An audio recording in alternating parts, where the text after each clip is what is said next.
tenhamos um bom estudo e possamos nos conhecer melhor hoje.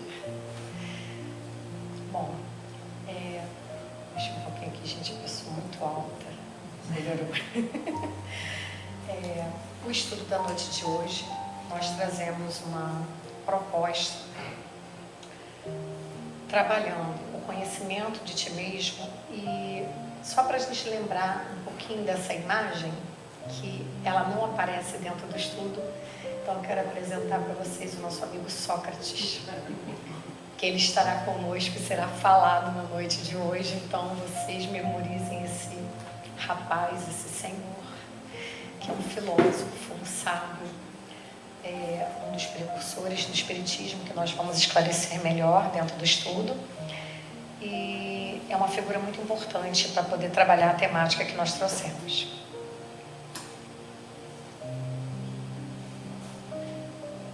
Tá. Dentro do tema do autoconhecimento, conhece-te a ti mesmo, nós vamos dividir o nosso estudo da noite de hoje em algumas partes. Vamos trazer o que significa o autoconhecimento, né, o conhecimento de si mesmo.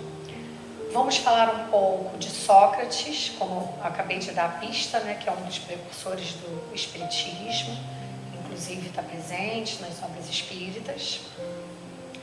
Vamos trazer também um pouquinho da reforma íntima, que é um tema que se entrelaça com o conhecimento de si mesmo.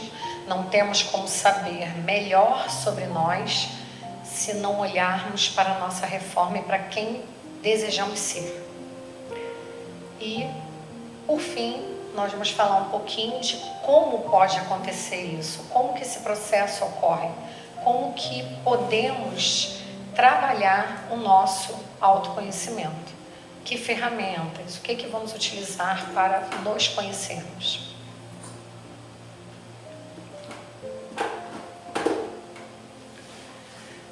Bem, nós começamos pelo significado, né? Conhecer, conhecimento. O que é o conhecimento de si mesmo? Ele está baseado em que esse autoconhecimento? O conhecimento de si é uma espécie de reflexão, ou seja, a volta do sujeito para dentro dele mesmo, no afã de descobrir-se.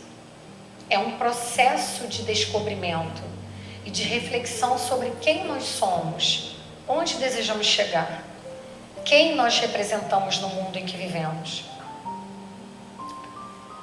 A reflexão nos leva a comparar, a raciocinar, a fim de chegarmos a um acordo com a nossa própria consciência, que é fator principal na discussão do nosso tema da noite de hoje.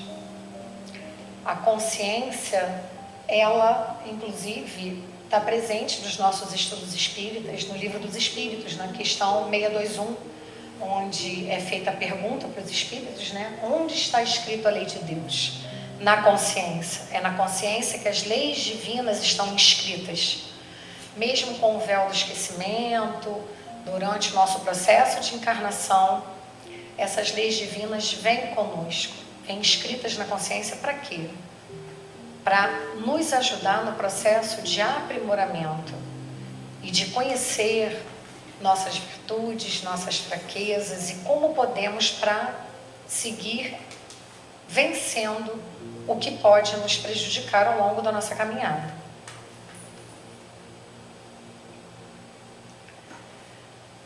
O primeiro tópico que a gente traz dentro do estudo é Sócrates, o precursor do espiritismo.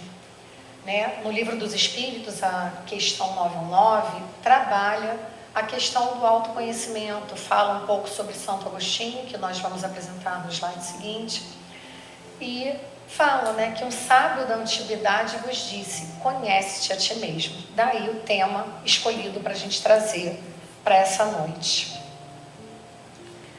Abaixo nós trouxemos também a imagem, né, a inscrição que tem no pórtico.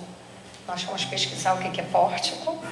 São essas colunas que estão balizando ali, né, aquela que sustentam aquela base, que dali é um pórtico. Então, é a inscrição que está num pórtico, no santuário de Delfos, que na Grécia, na época do politeísmo, que se acreditava em vários deuses, ali ficava o oráculo de Delfos, né, que se acreditava ter várias predições, né, premonições para as pessoas, aqueles habitantes que ali estavam. Então, nesse pórtico está inscrito: conhece-te a ti próprio, que é a estrutura moral de todos os ensinamentos que o Sócrates trabalha. É um dos fundamentos principais da obra de Sócrates, não só isso, né? Que é uma obra muito maior. Mas para o nosso estudo a gente trouxe alguns elementos da sabedoria que é passada pelo Sócrates, que na verdade o Sócrates não escreveu nada. Quem escreveu foi o discípulo dele, o Platão, né? O Sócrates não escreve, não deixa escrita para nós na filosofia, mas os seus ensinamentos são perpetuados através de Platão e de tantos outros filósofos até hoje que ainda discutem a sabedoria e os ensinamentos que o Sócrates traz para a gente.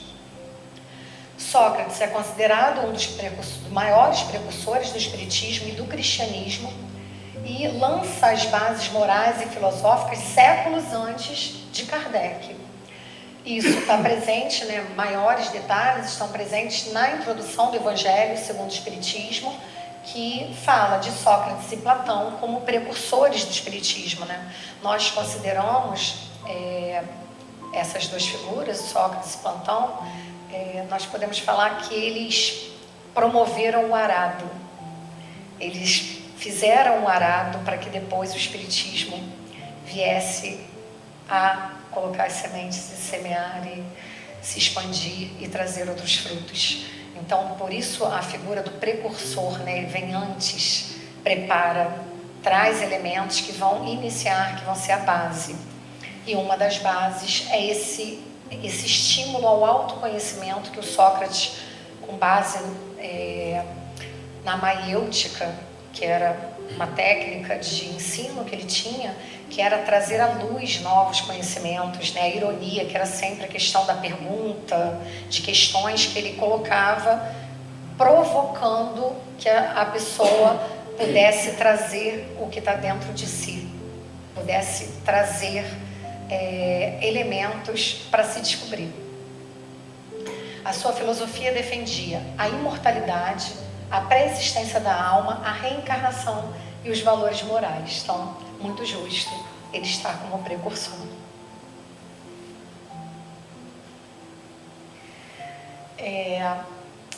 O Sócrates também tinha a percepção, na proposta de exame de consciência, ele tinha uma figura muito interessante que era o triplo filtro, né? O filtro triplo, em que se a gente utilizasse mais vezes, já poderíamos caminhar mais facilmente, não errar tanto, né?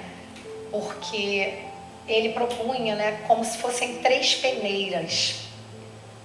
Isso que você está me dizendo é útil? É bom? É verdadeiro? A gente brincava muito na casa espírita, às vezes até com os meninos de evangelização, com a questão da fofoca do telefone sem fio.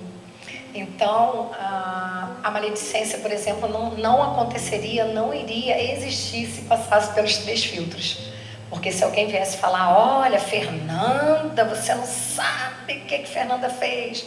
Então a gente iria avaliar, mas o que você vai falar é útil sobre a Fernanda? É bom o que você vai falar sobre a Fernanda? E será que é verdadeiro? Você sabe se é verdade o que você vai me falar sobre a Fernanda?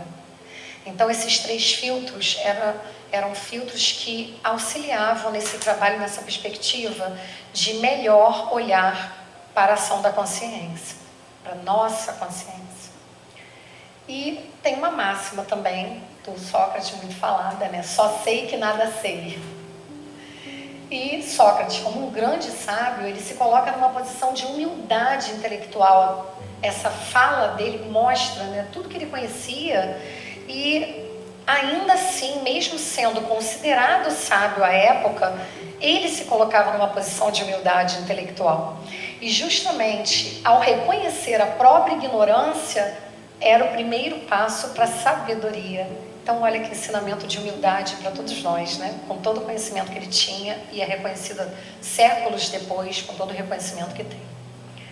E ele, como precursor do Espiritismo, ele destaca a importância do autoconhecimento vinculado à reforma interior e à reforma íntima, que é o que a gente vai trazer, né? A importância da reforma íntima, se queremos nos conhecer, se queremos nos aprofundar para dentro de nós, precisamos entender onde chegar. E o caminho a chegar é pensar na nossa reforma íntima. O que eu quero para a minha vida, o que eu espero, o que eu sou, o que eu quero representar.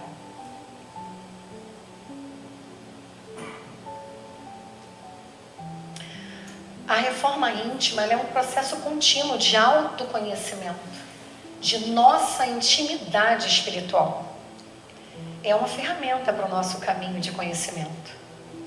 Ela consiste na busca de uma vivência evangélica por uma transformação do modo de sentir, de agir e de pensar os outros, o mundo, claro, a nós mesmos.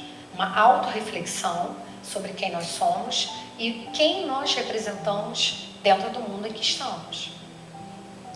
Ela envolve uma conscientização das potencialidades infinitas que habitam o ser, rumo à perfectibilidade. Nos nossos slides vocês vão perceber que eu trouxe algumas passagens da Bíblia para poder trazer, conjugado ao que a gente está estudando junto com o Espiritismo, nós vamos ver também a fala, né, que está lá na Bíblia, que consolida os ensinamentos evangélicos que precisamos ter para a gente. Então, nesse a gente trouxe: sede perfeitos, como perfeito é vosso Pai Celestial. Rumo à perfectibilidade, essa é a meta.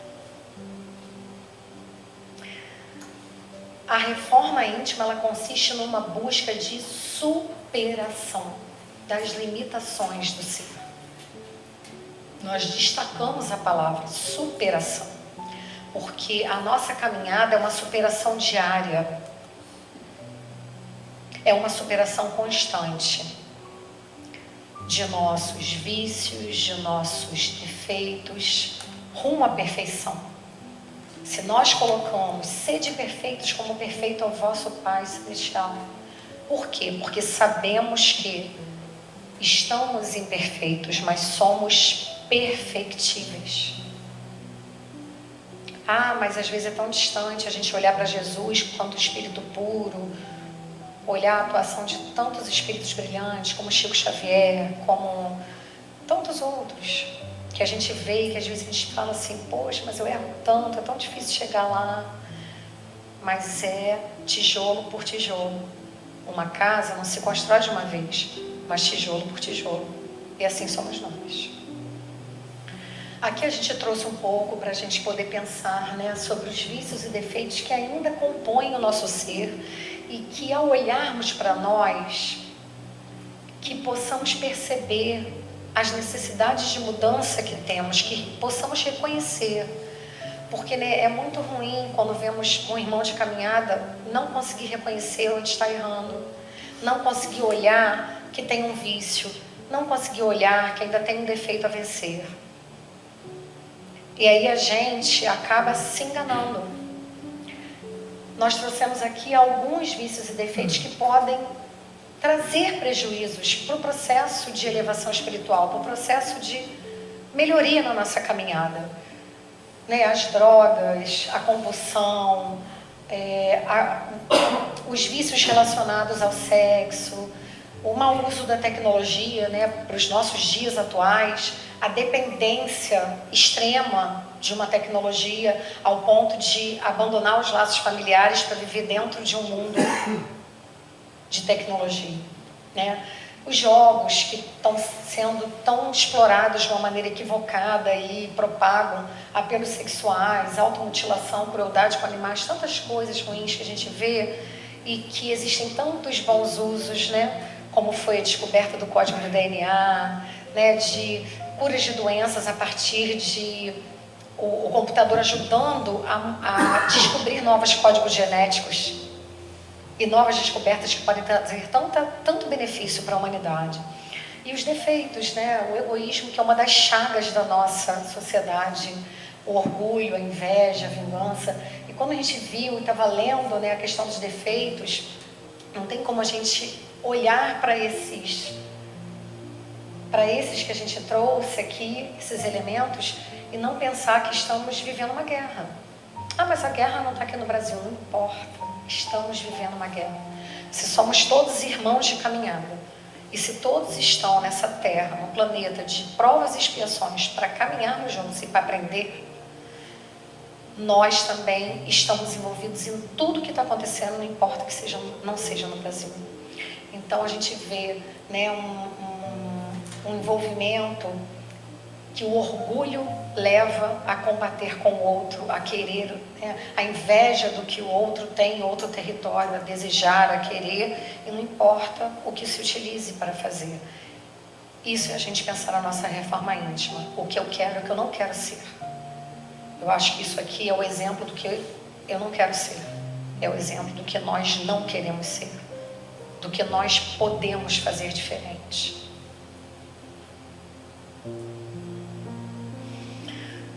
E na reforma íntima a gente aprende que existem limites, né? Quando se pergunta, existem limites aos nossos desejos e à nossa saciedade?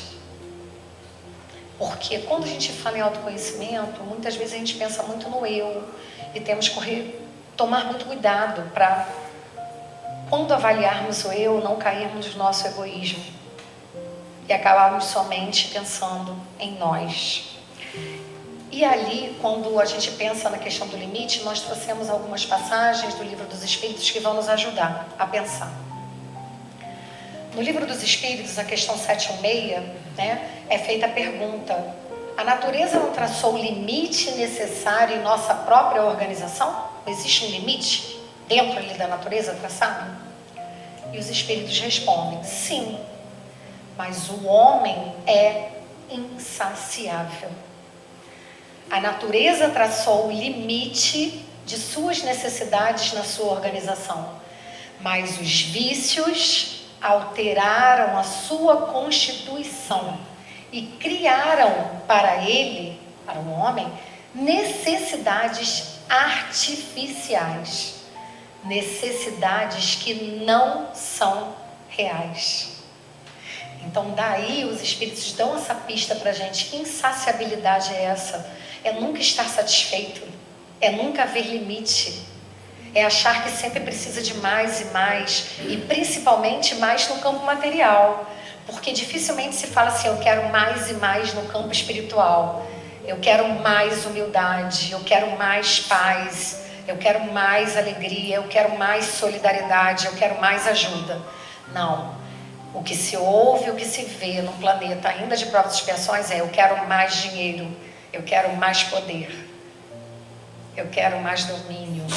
Então, é essa insaciabilidade no campo que vai trazer prejuízo para o homem, porque poderíamos não ser saciáveis, mas com relação às nossas virtudes, de querer mais e mais, conquistar mais virtudes. E aí o Livro dos Espíritos, na questão 907, 908, fala das paixões. Eu me lembro que quando eu comecei no Espiritismo, eu falava assim: paixões, mas paixões, penso que está apaixonado, né? Não, a gente trouxe uma pista. As paixões são como... Vou até ler o de baixo que é mais fácil. A paixão propriamente dita é o exagero de uma necessidade ou de um sentimento. Isso é a paixão. A paixão está relacionada ao sentimento, à nossa atitude, às nossas emoções. Não é a paixão de estar apaixonado, mas é a paixão das nossas atitudes, das nossas emoções, de como agimos. E ali eles relatam o seguinte para a gente, os espíritos: as paixões são como um corcel ou cavalo que é útil quando governado e perigoso quando governa. Vou ler de novo, porque isso é importante para a gente saber. As paixões são como um corcel ou cavalo que é útil quando governado e perigoso quando governa. Então, governamos as nossas paixões ou somos governados por ela? O princípio das paixões sendo natural é mal em si mesmo, ou seja, então é ruim a gente ter as paixões em nossa vida? E os espíritos falam, não. A paixão está no excesso provocado pela vontade. Olha a página aí que a gente leu. O exercício da vontade, o exercício do pensamento, o exercício de o que fazemos com a nossa consciência. Pois o princípio foi dado ao homem para o bem, e as paixões podem conduzir a grandes coisas. Mas o abuso a que ele se entrega é que causa o mal. Então aí a gente pensa, né, no abuso do álcool, no abuso do uso de tela, no abuso da palavra, no abuso da atitude com o outro. Então, as paixões, elas percorrem a nossa vida, as emoções. Mas o que fazemos delas? Utilizamos com limite ou utilizamos com abuso, com excesso?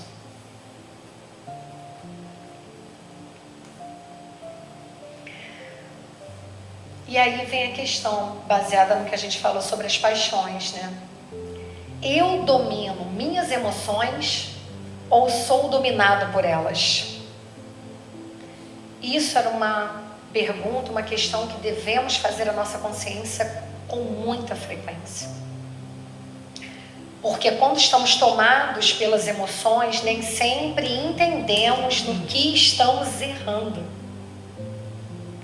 E aí, quando eu me deixo dominar pelas emoções, com excesso, o que vem junto? O que vemos hoje, toda a sociedade passando? Muitas doenças da alma. Nós vivemos hoje uma época recorde de casos de ansiedade, de depressão, de síndromes, muitas, dentre elas a síndrome do pânico, de isolamento. Nos perguntamos por quê? Por que estamos tão acometidos de tantas doenças da alma?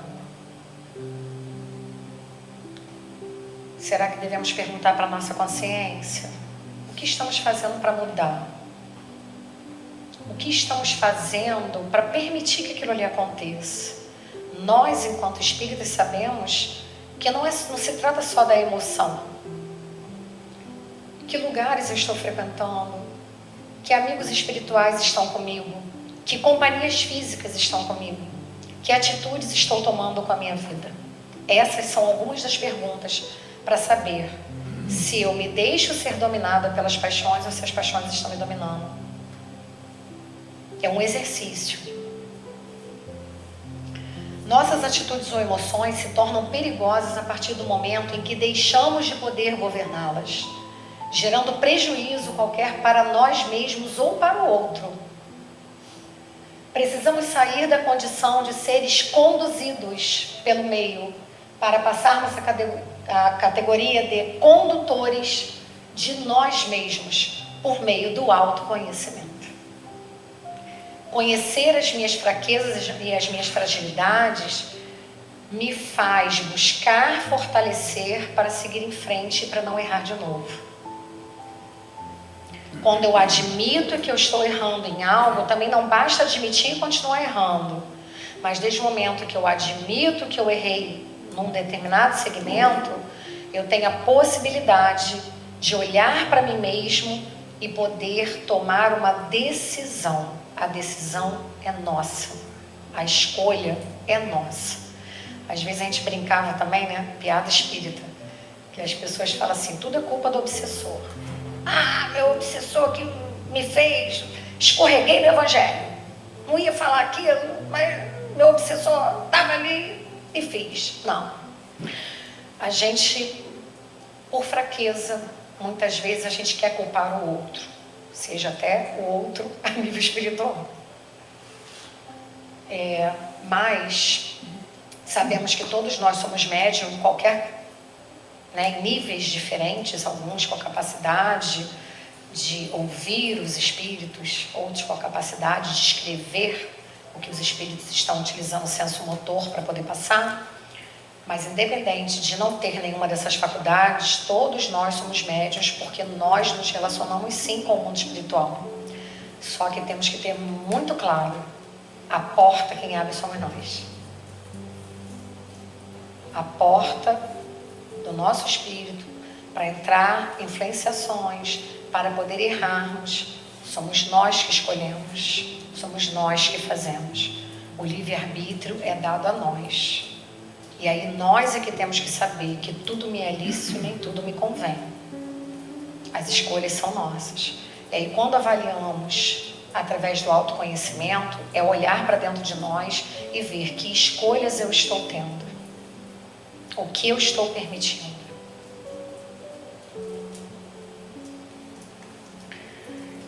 E nós vamos agora para o processo de como realizar esse autoconhecimento, esse processo de caminhar para dentro de si e se conhecer.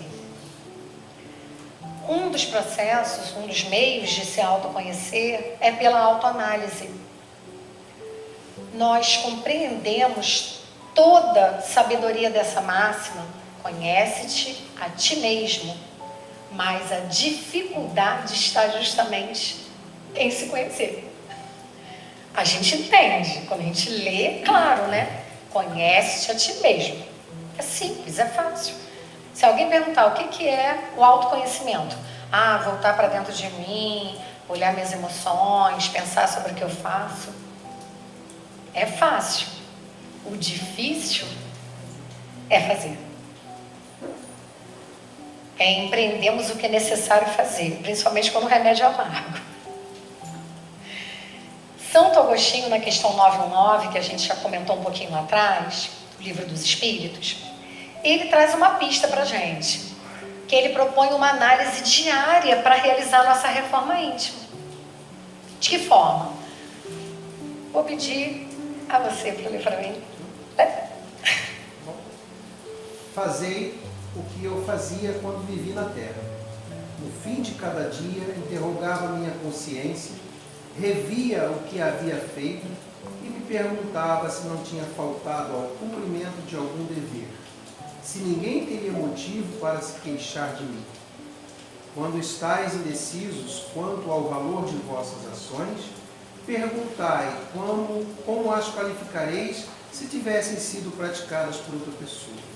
Se as censurardes em outros, essa censura não poderia ser mais legítima para vós, porque Deus não usa de duas medidas para a justiça. Obrigada, Edson.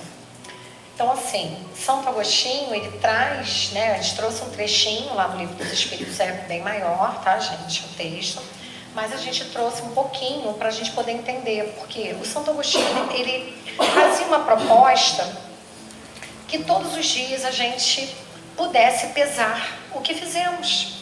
Fazer uma autoanálise ao final do dia, né? O que eu fiz de bom? O que eu fiz de ruim? E ali ele dá uma pista também quando ele fala assim: será que alguém teria motivo para se queixar de mim? Eu teria faltado ao cumprimento de algo? Quando estamos indecisos com relação às nossas ações, como que eu iria qualificar se tivesse sido feito por outra pessoa? Né? Porque muitas vezes nós erramos, podemos errar, nos colocando na posição de vítima.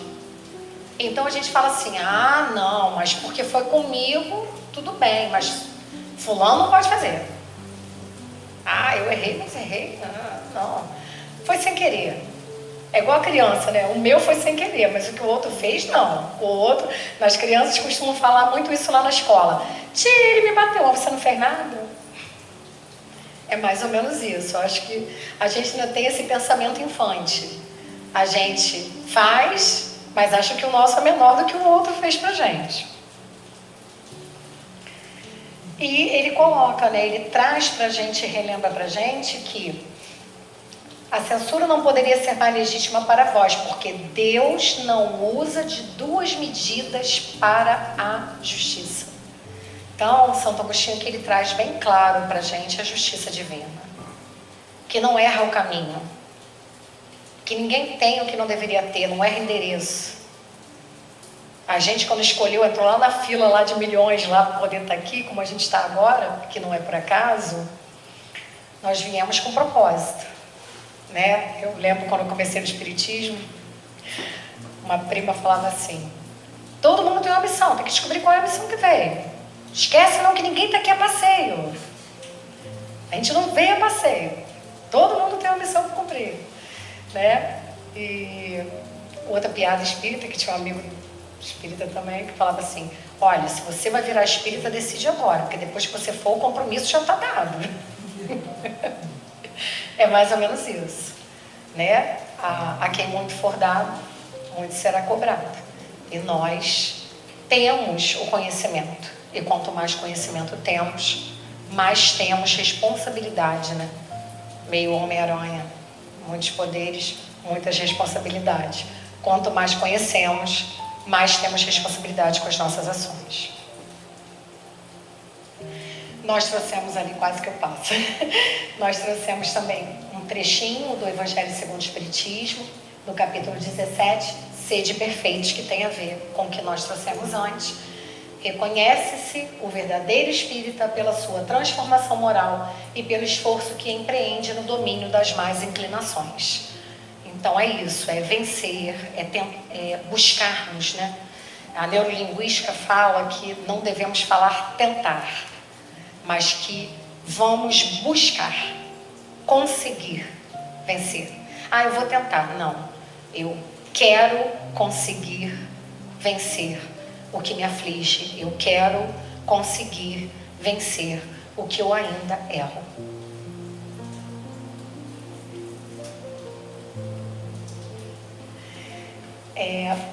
O segundo elemento, né, para nos autodescobrirmos, autoconhecermos, é a dor.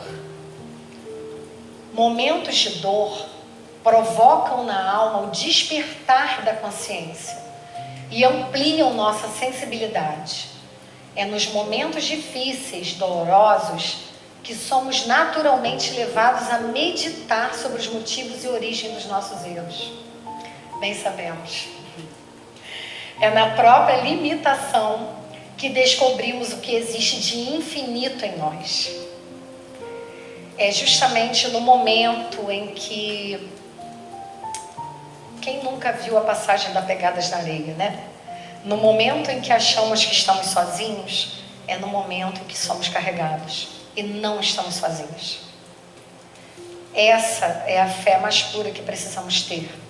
A fé de que sempre somos amparados. Então a dor, ela vem nos ensinar que passa. Né? Chico deixou um grande ensinamento para a gente, que ele falava que tudo passa. A dor passa, a alegria também passa. Então nós temos que ter essa clareza, né? Vemos, principalmente no mundo artístico, seja lá o que for, quantas pessoas que brilharam e às vezes cometeram suicídio depois. Porque às vezes estava no sucesso, estava no auge, e quando teve o declínio veio a dor e não suportou e não passou. Porque naquele momento ali não houve uma construção sobre pedras, houve uma construção sobre areia. E aí aquela vida, ela se construiu em cima da aparência e não na essência. Então a dor vem para fazer olhar para dentro da nossa essência. Se eu sofro, é nesse momento que a gente precisa buscar fé. Eu sei que é difícil, posso dizer. Passamos, né? Quem nunca passou por momentos bem difíceis, mas se estamos imbuídos do bem, se estamos imbuídos em bons propósitos, a ajuda vem.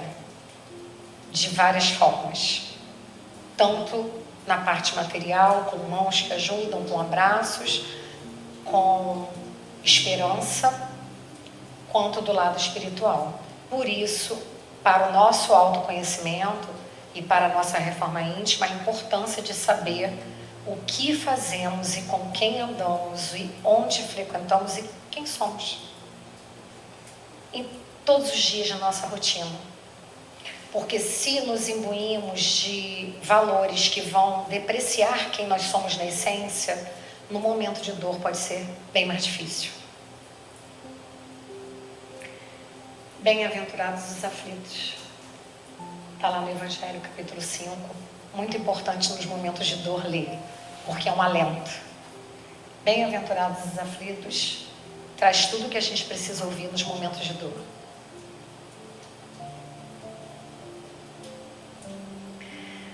O terceiro item é que podemos trabalhar o autoconhecimento no convívio com o próximo. E aí vem a questão da gente olhar para dentro de nós e nos perguntar: como agimos e reagimos a situações no meio familiar, no convívio social, na escola, no trabalho, nos círculos que frequentamos. Como que eu ajo nesses círculos e como que eu reajo a situações? Como que é a minha ação frente às pessoas, como que eu reajo mediante aos desafios do dia a dia? Será que quando sou agredida com palavras, como que eu reajo? Quando eu sou denegrida ou sofro um processo de ironia, qualquer coisa, como eu reajo? Quando sou incomodada em algo que está muito cômodo na minha vida, como eu reajo? São perguntas que vão mostrar pra gente quem somos nós nesses grupos.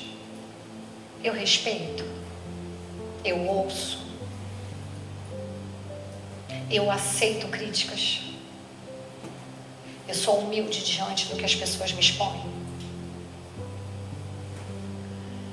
Como nos comportamos nas relações sociais? Como reagimos a críticas?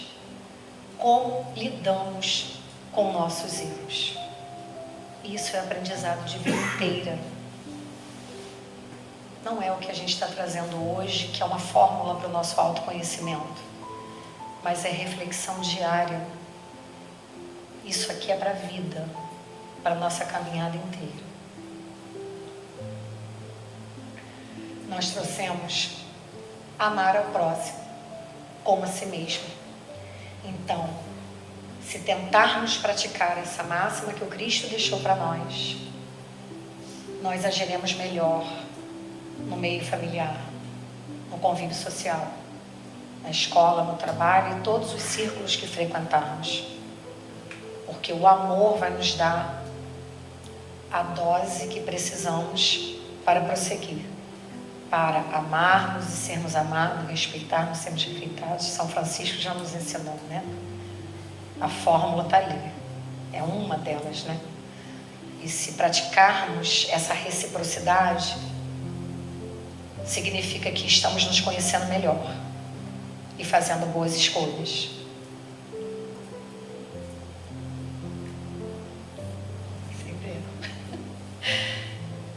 E também podemos nos conhecer na doação de si mesmo. Conhecer-se implica, sobretudo, em vivenciar nossa condição de coparticipantes da criação. Coparticipantes, ou seja, nós construímos a criação de tudo que está ao nosso entorno junto com tudo que existe. Por isso eu falei aquilo que independente do que está acontecendo aqui, está acontecendo em outro país, não importa. Nós somos co-criadores da criação, co-participantes dessa criação. Ah, mas o que eu posso fazer? Orar, ter fé, perseverança nos ensinamentos do Cristo, nos ensinamentos evangélicos. A nossa vibração e o nosso pensamento chega lá. Nós podemos não ter meios materiais para chegar até lá, mas podemos emanar boas energias, bons pensamentos. Isso consiste em dar testemunho, como dizia Jesus, ou seja, revelar a nós mesmos a nossa destinação original. trazer à luz, olha a maiêutica aí do Sócrates, ó, trazer à luz, ao conhecimento, a essência perfeita que nos habita, assim como o Pai é perfeito. Mais uma vez, nos dá a dica de que precisamos acreditar na perfeição, mesmo estando imperfeitos hoje. Revelar a nós mesmos nossa destinação original, né? Somos o sal da terra, somos a luz do mundo. Que a luz da gente possa brilhar. Isso diz muito. E a lei do trabalho? O trabalho do bem é uma oportunidade para exercitarmos nossas habilidades, para colocarmos em prática nossos valores e virtudes, contribuindo para a nossa reforma íntima, para a melhoria do outro e para o bem comum. Não tem como fugir da lei do trabalho. A lei do trabalho enriquece a nossa vida, nos faz ser útil, útil para nós, útil para a sociedade, útil para essa fraternidade universal que somos. Não tem como escapar dela. E se porventura tentamos nos desvencilhar da lei do trabalho, nosso livre-arbítrio vai fazer com que também as consequências dos nossos atos nos cobrem. E mais do que tudo, trabalhar no bem. Trabalhar no bem, que é o que trouxemos, né? Porque existe muito tipo de trabalho. Existe o trabalho para o mal também, né? Se sabemos que existe uma falange também de irmãos que atuam no nosso planeta e que ainda são imperfeitos, que ainda não venceram suas limitações, inclusive no mundo espiritual, eles ainda não estão trabalhando no bem, mas podem trabalhar. Podem atuar. E esse trabalho no bem faz toda a diferença. Para os nossos valores, para nossas virtudes, para trazer felicidade duradoura. A felicidade que não é daqui.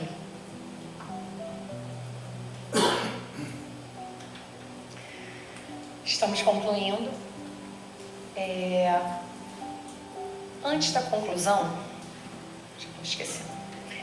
Vou voltar o slide, senão dá pista. Antes da conclusão, nós trouxemos, não está no slide, mas nós trouxemos para a gente poder ouvir um pouquinho do que Leon Denis diz para a gente no problema do ser, do destino e da dor, que é a nossa casa estuda. No capítulo 24, ele fala sobre a disciplina do pensamento e a reforma do caráter. E nesse item, ele fala de autoconhecimento. Por isso, nós achamos importante trazer, que vai enriquecer o que a gente está apresentando. Não há progresso possível sem uma observação atenta de nós mesmos.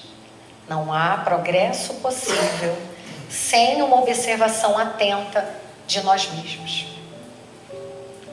É preciso vigiar todos os nossos atos impulsivos, a fim de conseguirmos saber em que sentido devemos direcionar nossos esforços para nos melhorar.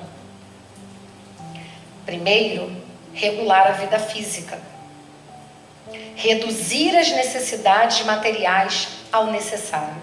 Olha aí ele criticando o abuso que nós falamos. Para assegurar a saúde do corpo, este instrumento indispensável ao nosso papel na Terra.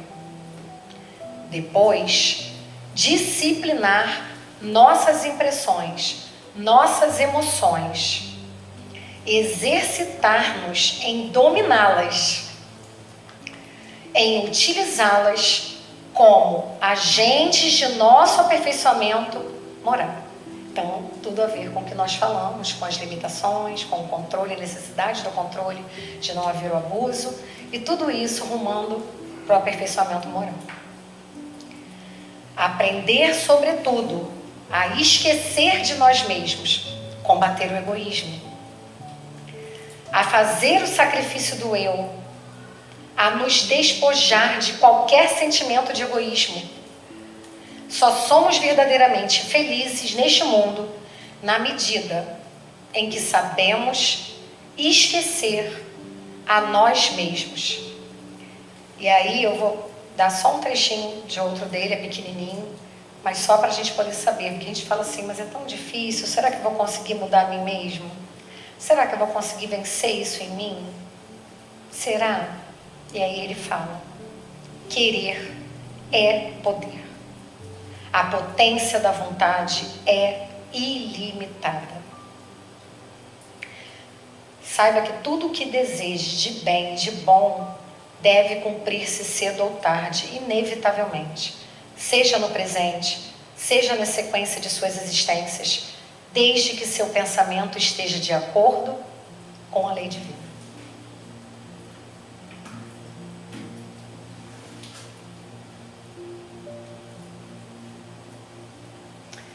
E aí vamos concluir. O caminho do autoconhecimento está relacionado à educação do espírito. Precisamos nos educar espiritualmente. E deve estar alinhado às escolhas que acompanham o processo de nossa reforma íntima. É preciso que estejamos atentos aos ensinamentos do Evangelho, utilizando-os como base para assumirmos o controle de nossas atitudes, pensamentos e emoções rumo à perfeição. Finalizamos com esse pensamento da Joana, que está no livro Momentos de Iluminação. O homem que se conhece possui um tesouro no coração. Cada vez que te resolvas por te autodescobrires, conduze uma proposta de libertação. Toda vitória, por pequena que se apresente, significará um avanço. Olha o tijolinho.